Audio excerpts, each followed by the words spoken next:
ناحیه سنگوار در قسمت شمال و شرقی جمهوری تاجیکستان جایگیر شده است. مرکز ناحیه از پایتخت جمهوری شهر دوشنبه در مسافه 205 کیلومتر دور واقع گشته است. ناحیه سنگوار از 5 جماعت دهات و 90 دهه عبارت می باشد.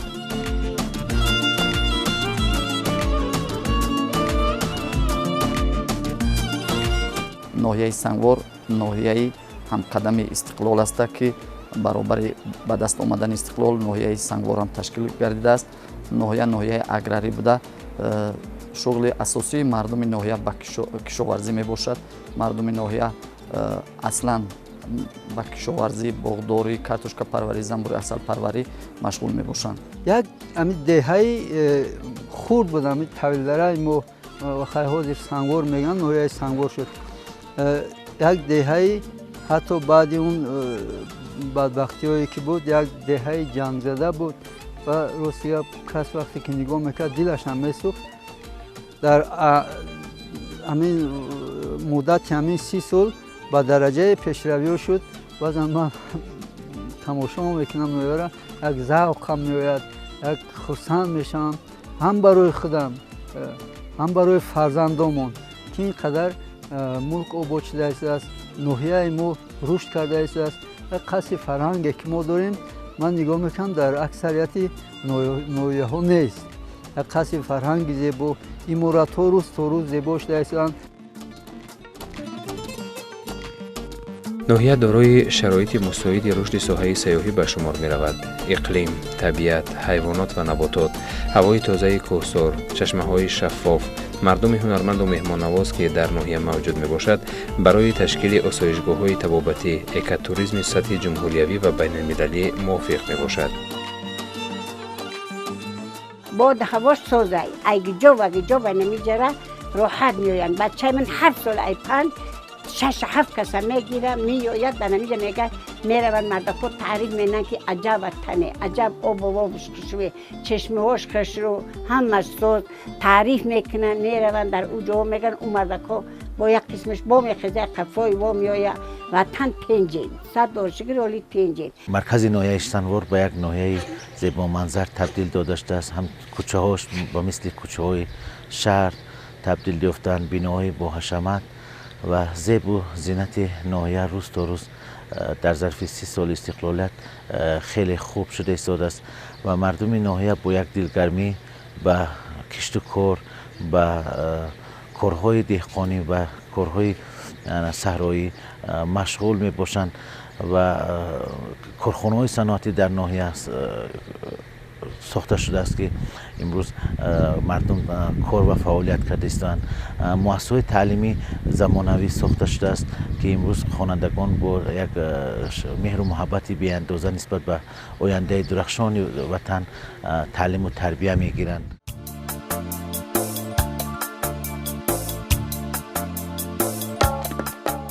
در ناحیه یادگاری تاریخی مزار حضرت برخ ولی که تاریخ زیاده 3,500 ساله دارد و منظرهای زیبای فراغتی حفظ کبوت و ده‌ها یادگاری‌های تاریخی و فرهنگی که سیمای ناحیه را در دیگر منطقه‌های جمهوری و بیرون از آن نامدار کرده است جایگیر می باشد. در حدود ناحیه یادگاری تاریخی جایگیر گردیده است که اکثریت سیاحان داخلی برای زیارت به این زیارتگاه وارد می شوند و در خود همون زیارتگاه جایهای دمگیری، تیار نمودن خوراک، اکثریت سیاحان داخلی که بعد زیارت به همین زیارتگاه تاریخی به ناحیه مهمان می آیند یا همچون سیاح می آیند، اونجا شرایط ها امکانیت ها هست که استفاده برند. منظرهای کوهی جالب دارد و خاطری سیاحان داخلی که به این منظره میان البته دقت جلب کننده است. هر آن که در تاجیکستان زندگی میکند همون استقلالیت این نعمت به‌بها را باید که قدر کند، چون که توسط استقلالیت امروز تاجیکستان زیبای ما را، تاجیکستان ободи моро тоҷикистони ороми моро дар арсаи ҷаҳон мешиносанд.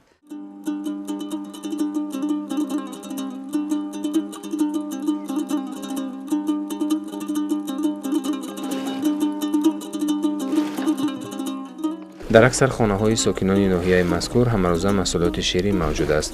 онҳо ба ин ҳунар ки аз ниёгон боқӣ мондааст таваҷҷӯҳи хос доранд ва дар баробари ин дуғро яке аз ғизоҳои муҳим ба саломатӣ низ мешуморанд.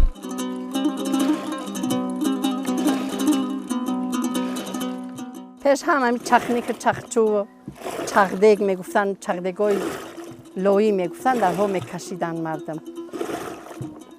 ҳозир мошинҳо бурӯмадан бо хелака пешравӣ шида ё дига барҳам курданд. хай ҳозир ҳаст дар баъзе хунаҳо. ҳамин худам як 3-4 бори гова мекашем, дар имтаи чахдек мекашем. инола сари ҳамин чахдек биё як пиёла дуд бисёр фоидаовар аст. ширдаи ҷагов менем, ҳамин мол менем, шир ҷамъ менем, ҷирғот мезанем, ҷирғотомна дуғ мекашем. барои қуртоу санг маска мегирем, масканоро менем, руғани зард тиёр мекунем. барои зимистон, барои ҳамин қуртоу шакароу. агар боина дар кадом занакое ки айлоқ буранд, говои қишлоқ ҳамин ширдороро мегиранд, мераванд, мебаранд дар уҷа қурут руған бисёр ҷамъинан мехамбанд. як сатели 10 килоҳа ҷирғот боша, агар мегири 1 кило маска. ӯ вобаста ба алаф ай. алаф соз боша, гов алафи нағз бихӯра, агар равғанш соз ай.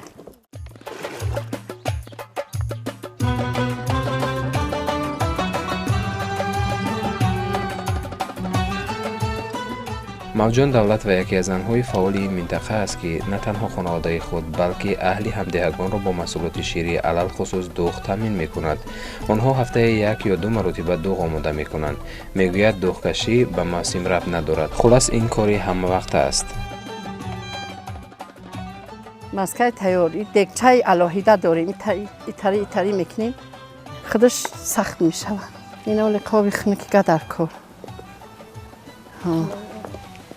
охи нашава ки на лави обш барам. ин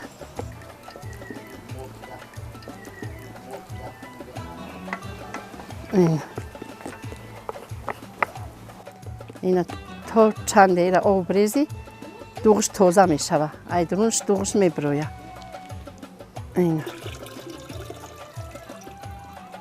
ин агар касе надошта боша халаделник, инта об мерезем, оби хунук инта мешина. ёки мегирем мебарем дар халаделнико мемонем. баъд 3-4 маска меха кишид, обшу мекунем, мешава руғани зард.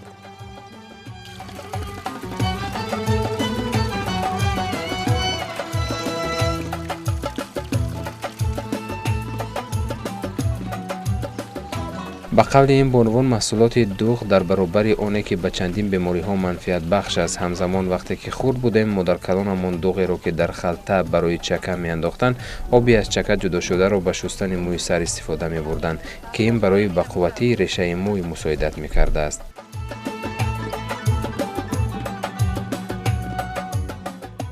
анаки чираки гирифт таи чипкаш 3-4 табкашта биёяд.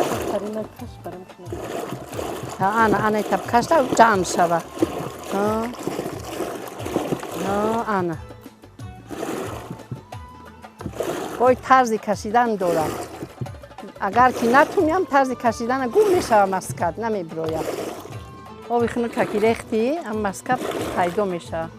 баъд маскаро ҷамъ мекунем, мегирем, боз дар болои табак оби хунук мерезем. бо маска пайдо мешавад, ҷамъ мекунӣ, мегириш 3-4 маска мекашӣ, баъд қариб 1-2 кило равған мегирем, обш мекунем маскара. чахник меган, сари чахник дуға ки бихӯрӣ бисёр фоиданок аст.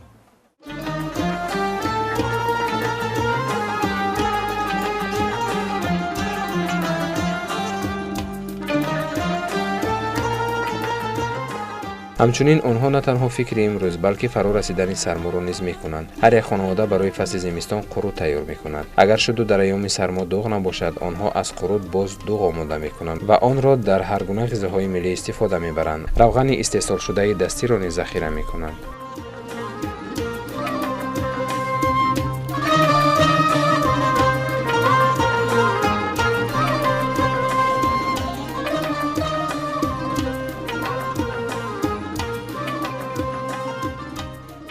استفاده رنگ و بار در هنر گلدوزی به طبیعت مکانی زیست هنرمندان وابسته است.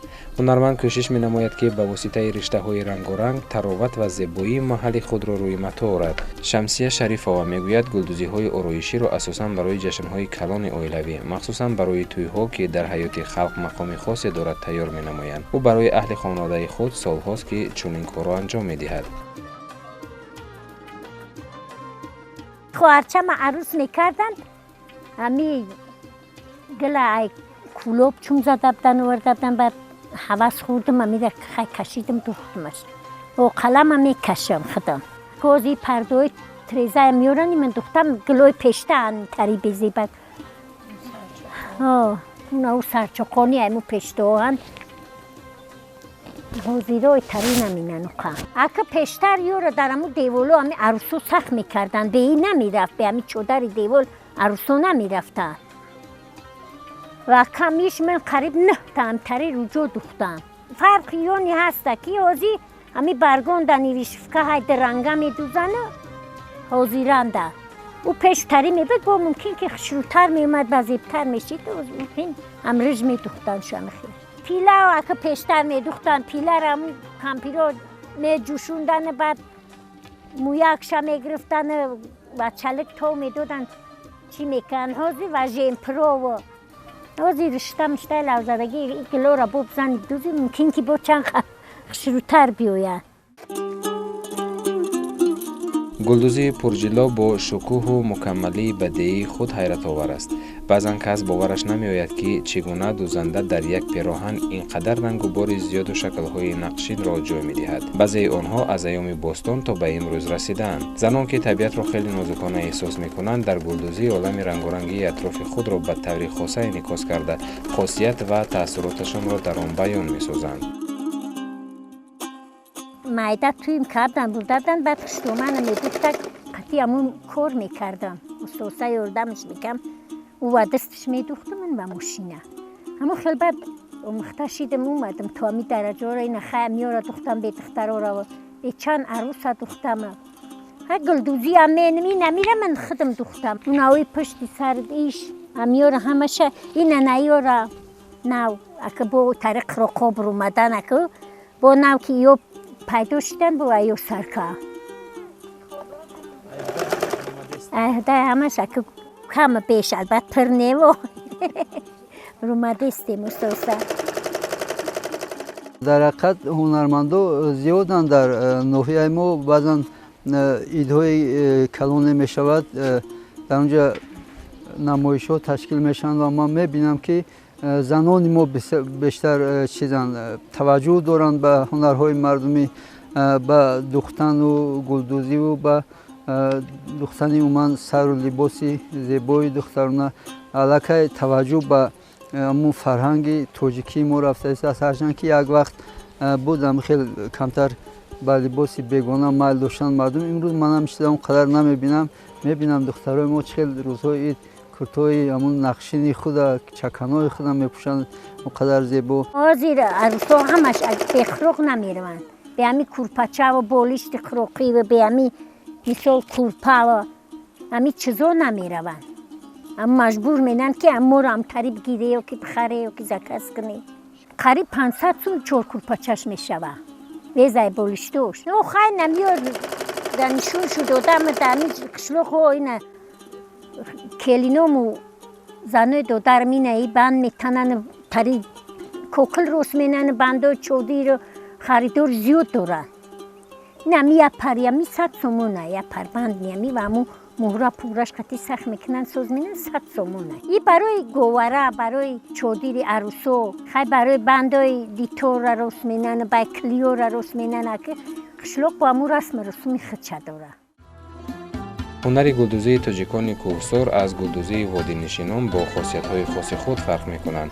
Вақте ки шумо ба ноҳияҳои кӯҳии Тоҷикистон сафар кардед, беихтиёр ҳукмрон будани як рӯҳияи ҷашнворамонандро ҳис хоҳед кард. Ин гуна эҳсосот аз дидани сару либоси рангину гулдузишудаи занон ба касб пайдо мешавад.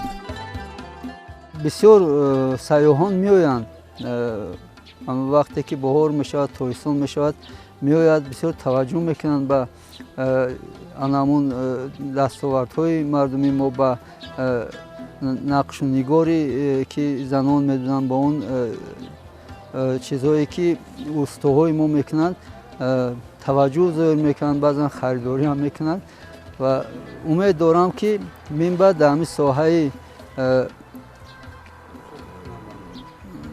дар соҳаи ҳунармандӣ мардуми мо ба дастовардҳои калон ноил мешаванд.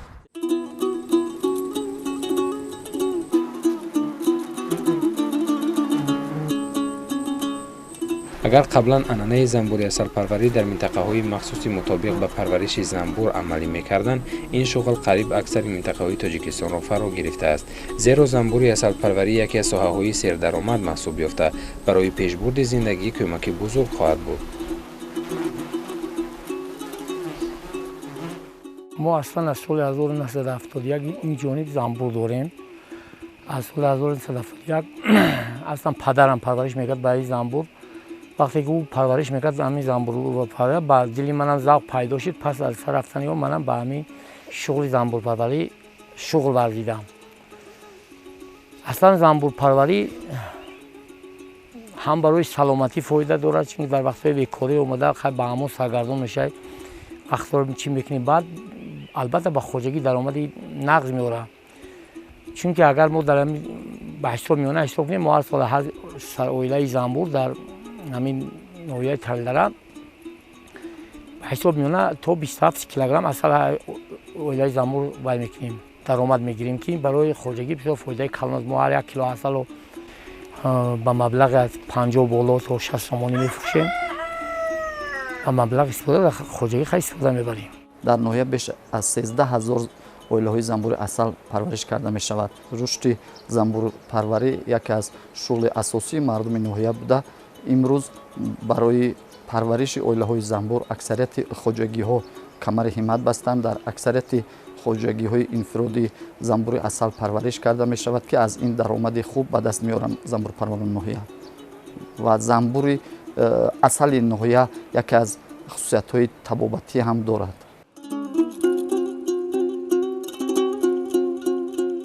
ба касби занбури асалпарварӣ аслан мардон машғуланд. абдураҳмон давлатов, сокини ноҳияи Сангвор, ҳар рӯзи худро ба нигоҳубини занбур сипарӣ мекунад. ба қавли ном бурда, кор бо занбурҳо талаботи хосро талаб мекунад. занбурҳо ҳам мисли инсон зиндагӣ мекунанд. ҳар қадар ба онҳо муносибат ва нигоҳубинӣ ҷиддӣ кунем, ҳамон қадар ҳосили барзиёд ба даст хоҳем овард.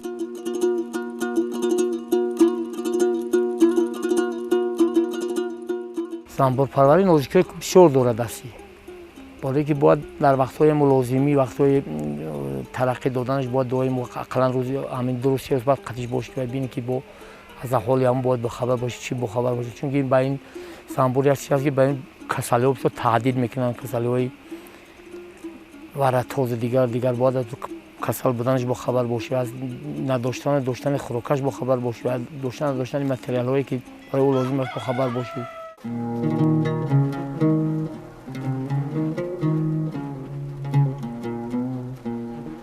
аслан ҳар занбурпарвар парвариши занбурро ҳар гуна манидод мекунад. асали истеҳсол кардаи онҳо низ аз ҳам тафовут дорад. дар ноҳияи Савор асосан алафҳои табиие ки шифобахшанда ҳастанд бисёр мерӯянд. ҳамин занбурам ки аз ҳамон чизо истифода мебарад, аз ҳамон алафҳои табиӣ шифобахшанда ки маҳсулоти хоҷагӣ меорад, алаш мекунем. ина барои мисол аз ман бо 15 оила занбур хоҷагӣ деҳқонӣ дорам, барои уҷа мебарам, мемонам ки мисол агар мувофиқ ба ҳамон вақт таҷриба менем ки агар ӯ тараф уҷа хубтар бошад, аз инҷа ба уҷа мекушонам, агар уҷа хубтар набошад боз баргашта бо ба ҷош намеорам. ҳоло ният дорад ки ин шуғлро ба фарзандон бештар ёд диҳад ва анъанаи занбури асалпарварӣ ин хонавода минбаъд низ идома ёбад. ба гуфти Абдураҳмон Давлатов, ҳосилнокии асал на танҳо аз парвариш ва ғизодиҳӣ вобастагӣ дорад, ҳамзамон ба боду ҳаво низ рабт медиҳанд. умуман бо дар ҳамин ноҳияи Сангвор аз ҳамин шоғли занбурпарварӣ дар даромаднок чизига нест. Агар касе ки бо занбур сару кор кардаву кор гирифтаву муносибат кард, аслан хисоле намешавад гӯй ки ман зарар бинам. Гарчанде агар ваям нашавад, маҳсулотам нашавад, ки ба ҳамон қадаре ки расходшона пӯшона бо як камтар дароби ӯ ҳатман мешавад, бе ӯ намешавад.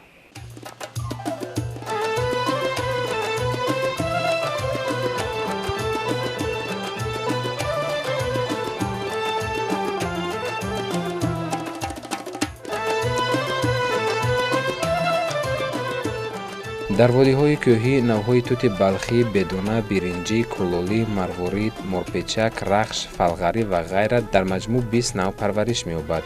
Тутро барои бардавомиву дарозумрии инсонҳо солҳо синҷониб маъмул аст, чун донишмандони муосир аз моддаҳои кимиёвӣ бой будани таркиби онро пайдо карданд.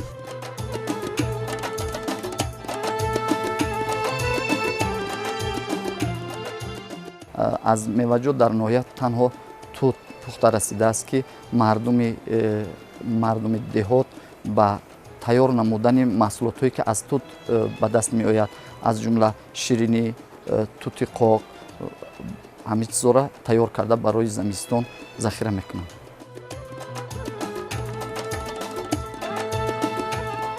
дар ноҳияи Сангвор мавсими тутпаз фаро расидааст. аз дур чашмамон ба хонае афтод ки дар он ба ширинипазӣ машғул буданд ва мо низ ин ҳолатро ба навор гирифтем. соҳибхона худро Бунавша Латифова муаррифӣ кард.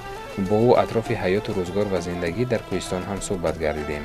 маълум гардид ки бонувони ин маҳал дар баробари омӯзиши ҳунарҳои мардумӣ иловатан дар хонаҳои хеш кадбонуи беҳтарин низ ҳастанд. омода кардани ширинии тутро яке аз ғизоҳои беҳтарин мешуморанд. аз ҳамин лиҳоз дар моҳи июл баробари пухта расидани меваи тут кори бонувон низ зиёд мегардад. Ширинира мо инамита тута меорем мерезем, баъд меорем овуш мерезем, меҷӯшам та. Меҷӯша ширини тут полни меброява. Баъд дар сеткаҳо мерезем, овуша меполонем, баъд ба ҷаша мегирем, усу менем, овуша мерезем дар дег меҷӯшонем. Баъд ширини тайёр мешавад. Қариб 2-3 соат меҷӯшада, баъд ширини тайёр шавад. Ами туто 3-4 бор ширини менем. 20 литр, 30 литр ҳар хел. Барои ҳаки тутои моли майдаҳакан калон нестанд. Акун одамои тутош хай калонам бобо бисёртар менанд. дар худи хонаи мо ба фикрам ҳар сол ба камиш як 500 банка чиз тайёр мекунанд. аз варени сар кардаву то дигар бодиринг, помидору, баъзан рафта чӣ меоранд, пиёзи анзуру дигар чизҳоро, маводҳоро дар банка тайёр карда барои зимистонгузаронӣ захира мекунанд ва ин тута меҷӯшонанд, ширинӣ мекунанд. имрӯз боз ба асал, ба занбури асалпарварӣ бисёр диққати ҷиддӣ медиҳанд мардуми мо.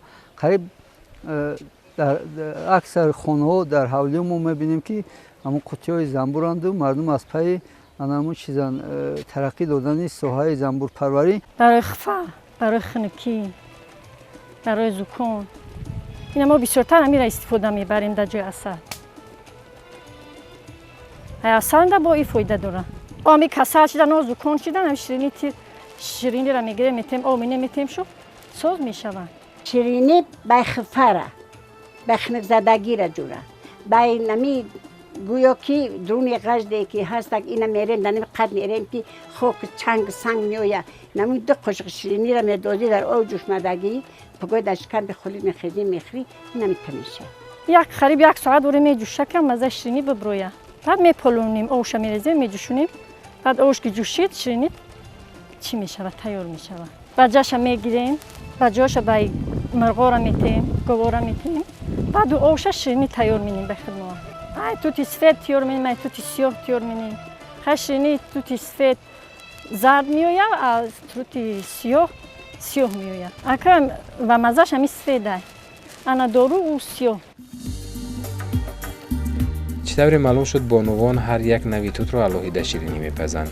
در اینجا چند نوع توت از جمله توت سفید و سیاه، بدانه، شاه توت، مظفری، روشتین توت بیشتر معمولند. برای زن‌های سنگوار نوابسته از نامساعدی هوای امساله توت‌های آنها چون همه ساله ثمر خوب دادند.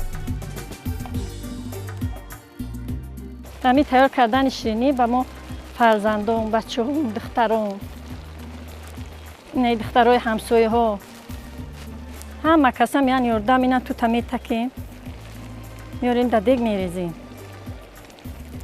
در خوجگی خیمه های کرتشکه، پیاز، سبزی، لبلبون ما همه چیز خود میشونیم. خیلی که گفته که پا دورستگی مونه 4 بقلچکای 3 بقلچکای من کمپیرم خمینم که علام دوزم یاردم اینم کلین بیچاره میکنه. گولک داره یک تنیم تیشه به کسی بفروشه او شد کنیم نیم ذخیره زمستون خودمون میخریم بچه ایشیم.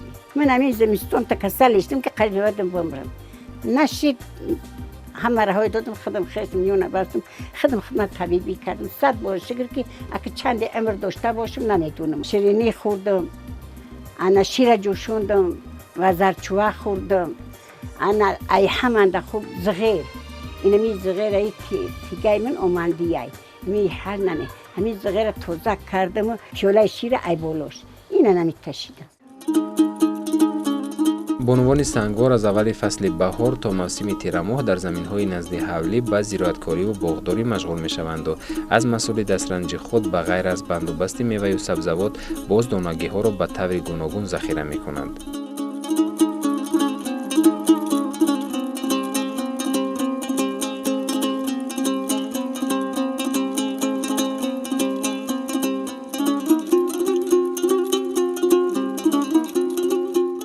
تنیره در برابر دیگر طعام‌های ملی این منطقه خیلی معمول است. این خوراک را بانوان در همین موسم پس از جمع‌آوری حاصل تیار می‌کنند و زمستان از آن استفاده می‌برند.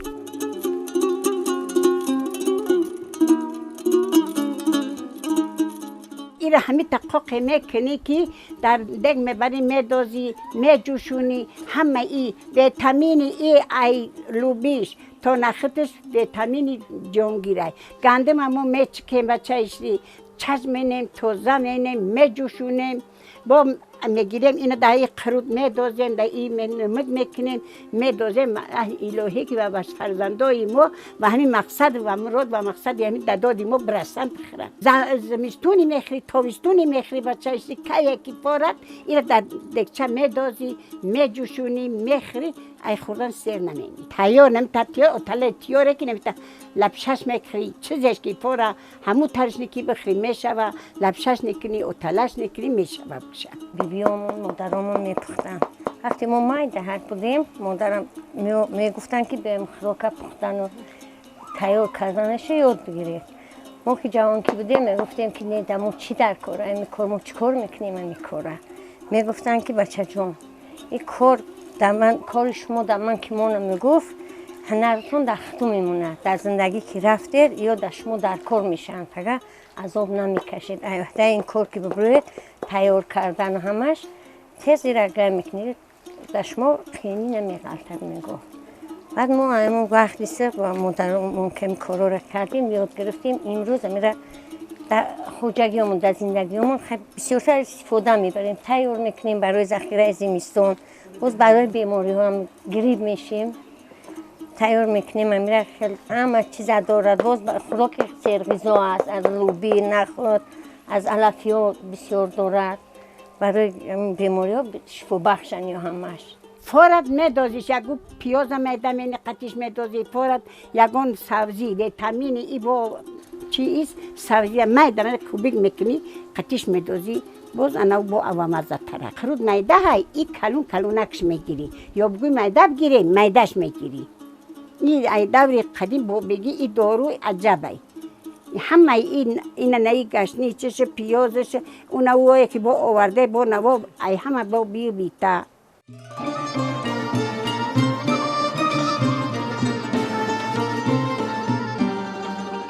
همین طریق زنهای دهه صحبت کنان همه محصولات دانگی را از قبیل گندم، لوبیا، نخود و کبودی و چکه با هم آمیخته کرده مثل قرود در للی کلوله کردند. به قولشان محصولات را در آفتاب خشک کرده زمستان با خوراک آمیخته میکنند. از بس که ترکیب آن از دانگی های عبارت است در فصل سرما ارگانیسم را از هر گونه بیماری ها پیشگیری میکند. این چنین به بلندشوی ایمونیته انسان نیز مساعدت خواهد کرد. او را با رو می جوشنیم، رو اگر فراد می جوشنیم در دگ می دوزیم، نمک می دوزیم، می جوشنیم، در شخ میگیم، در روی شخ می دوزیم، پخ می شود. اگر ایو پختگین داشت خمش داری عجبه. همی خمش ایره که او مزار جوشوندیم، مزارش در دگ برمده است. انا این خمش میبری کوبیک یعنی میده میکنی میبری در خونه اوگم یک ریس اوگردونش میکنی در دگ میدوزی میجوشه اوگم اومو چه مولا کلی نمو میمولا اومو چه میمولا با قطوش میدوزه میبینه که همو پخت است یا نپخت است اومو چه میدوزه اومو یک سر جوش میباخشونو ده باخشون جنگ میکنن همو باخشون جنگ که قراکی کرد گویا اومو پخت شیر میریزی میگیری میخری یا ودو خوی و دو خوی و شیر این مثال همو وای هو مطلی همو رو وای وقتی که حساب که شیر و جرقه در تابستان بسیار است ما از همونا زمین از شیره بسیار که است چکه میکنیم تنیره میکنیم خرود میچکنیم این را میکنیم که زمستان عذاب نکشیم هست برای در زمستان شیر و جرقه کمیوف میشود این که از استفاده میبریم بسیار طرف در زمستان برای امخب تابستان ذخیره را برای زمستان بسیارتر کمپود میکنیم آلوچه گیلوس و مربا میکنیم سیب و قاق میکنیم خوش میکنیم همه را تیار میکنیم همین چیزا میوگی و همش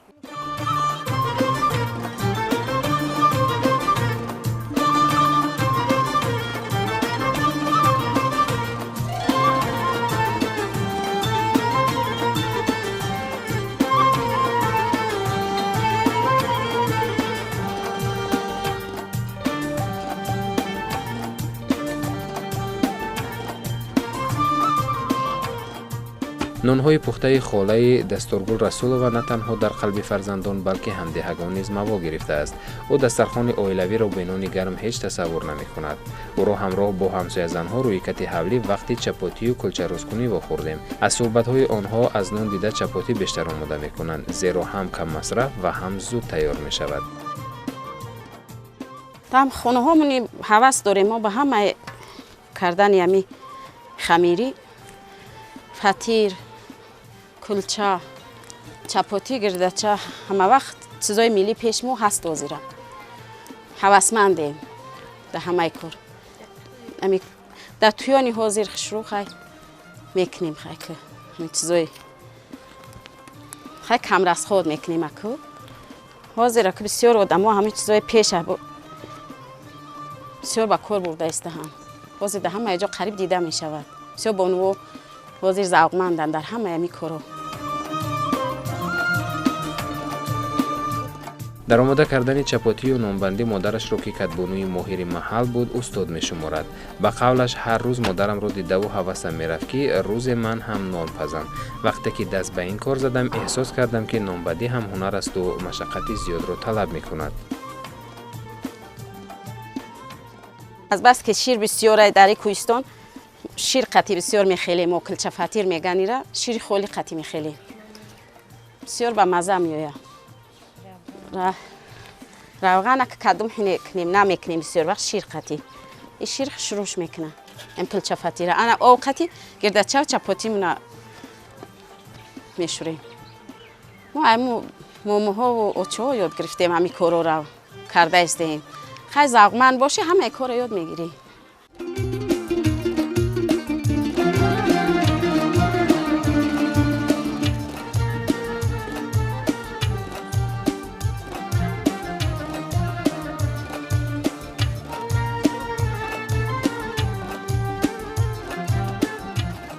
به اندیشه این کدبانوی ماهر اگر خمیر را خوب خلانیدیم نان نیز با لذت و زیبا میبراید. از همین لحاظ من چند مرتبه خمیر را میخلانم. سالهای آخر بیشتر از آرد آسیابی استفاده میبریم که هم خوشخور است و هم فایده آور.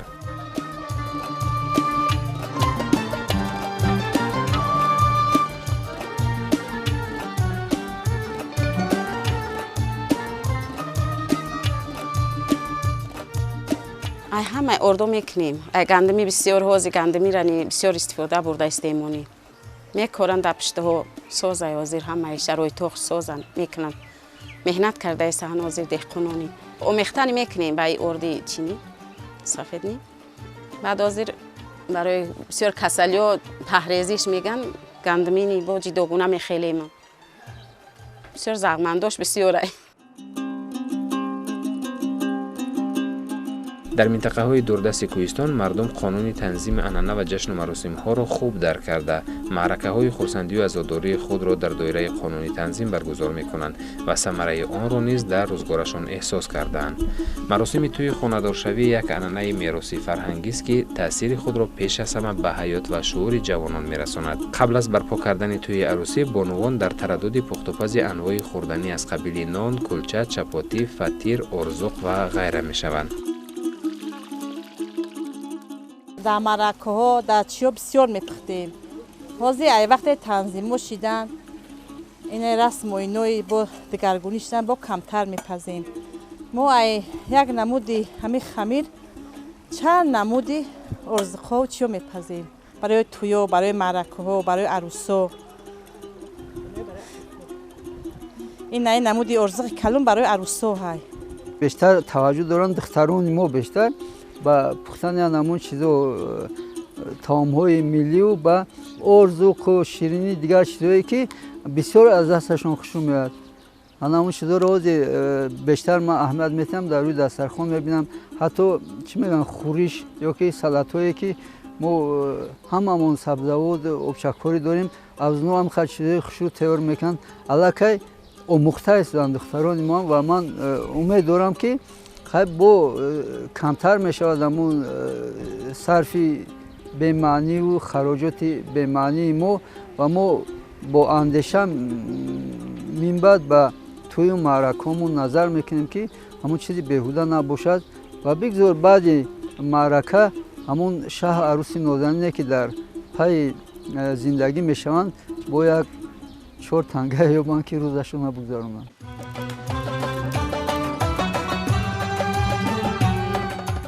анъана ва ҷашну маросимҳои мардумӣ дар инкишофи ваҳдату худшиносии миллӣ, дӯстиву рафоқат, якдигарфаҳмӣ, меҳмонпазириву рӯзгордорӣ, ғамхорию шафқат ба ҳамдигар аҳамияти зиёди маънавию тарбиявӣ дорад ва ин нуқтаро мардуми сарбаланди ноҳияи Сангвор ба хубӣ дарк карданд. имрӯз тамоми ҷашну маъракаҳое ки дар ноҳия барпо мегардад аз тарафи мардум дар доираи қонун барпо карда мешаванд. ягон зиёдаравӣ, ягон корҳои исрофкорӣ ба назар намерасад. манзараҳои табиати ин гӯшаи зебоманзари диёри азизамон моро ҳар қадар мафтуну шефтаи худ мекард. мехостем ки ҳар лаҳза боз истему аз тамошои сангу кӯҳу мағзору чашмасори ин диёри биҳиштосои ватан, аз ҳунари волои ҳунармандони чирадаст, меҳрубонӣ ва меҳмоннавозии тоҷиконаи сокинони ноҳияи Сангвор бештар дида намоем. чун фурсат ба анҷом расид, бо рӯҳияи болида роҳро ба сӯи Душанбе, пойтахти азизамон давом додем.